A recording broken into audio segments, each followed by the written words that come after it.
नमस्कार साथियों।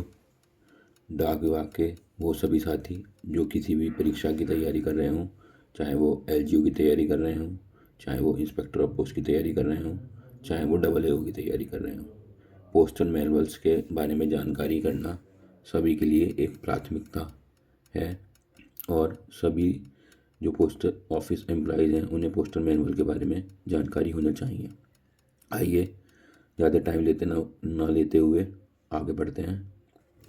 जैसे कि आप अपनी स्क्रीन पर देख रहे होंगे आपके post office guide part first.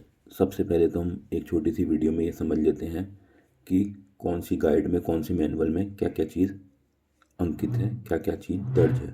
तो post office guide part first में आपके जो गाइडलाइंस हैं, जो इनलैंड मेल के रिगार्डिंग है, फाइनेंशियल सर्विसेज के रिगार्डिंग है, वो आपके post office guide part first में है। अर्थात जो आपका डोमेस्टिक मेल है वो post office guide part first cover करती है। Post office guide part second जो आपके इंटरनेशनल मेल से रिगार्डिंग आपकी गाइडलाइंस हैं वो आपकी post office guide part second cover करती है। Post office guide part third, उसमें सभी जितने भी पोस्ट ऑफिस हैं उसकी लिस्ट होती है। Post office guide part fourth, उसमें सेविंग बैंक और सेविंग्स सर्टिफिकेट्स के बारे में जानकारी दर्ज है। आइए आगे बढ़ते हैं।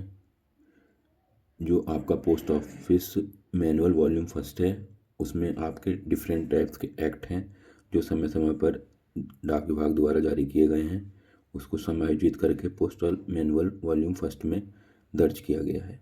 इसमें पोस्ट ऑफिस एक्ट 1898 से लेकर गवर्नमेंट सेविंग सर्टिफिकेट रूल 1960 तक सारा इसमें दर्ज है। पोस्टल मैनुअल वॉल्यूम सेकंड, इसमें आपके contain general guidelines rule relating to organization matter, appeals, petition, stock, budget and building.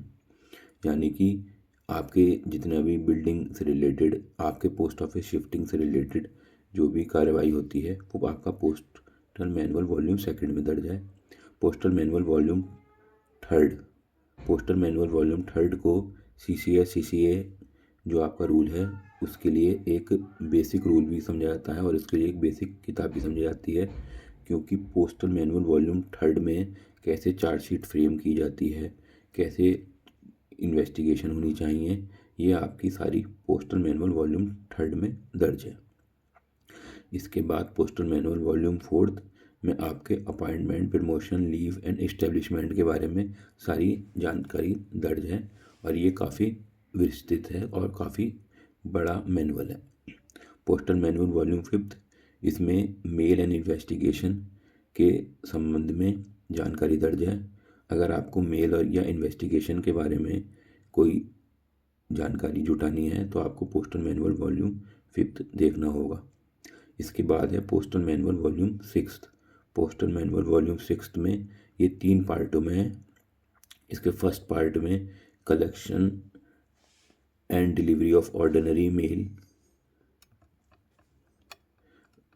Part second में rule relating to booking, transmission, payment and accounting of money orders, third में इसके सब account branch और जो हमारे postman की duty है, letter box attendant की ड्यूटी है, वो सब पार्ट थर्ड में इसके दर्ज है। इसके बाद आपका पोस्टल मैनुअल वॉल्यूम सेवेंथ, उसमें आपके आरएमएस के बारे में जानकारी दर्ज है। जो हमारा रेलवे मेल सर्विस का एक सेक्शन है वो पोस्टल मैनुअल वॉल्यूम 7 उसकी सारी जानकारी कवर करता है। पोस्टल मैनुअल वॉल्यूम 8 में rule relating to functioning of various administrative units like circle office, division office, stock depot etcetera. यानी कि आपके डिविजनल ऑफिस में, सर्किल ऑफिस में, रीजनल ऑफिस में किस प्रकार कार्य होना है वो आपका पोस्टल मैनुअल वॉल्यूम 8 इसको अंकित करता है, इसको स्पष्ट करता है। इसके बाद आपका branch office rules, BO rules की एक अलग बुक है और post office saving bank manual volume first and second भी है।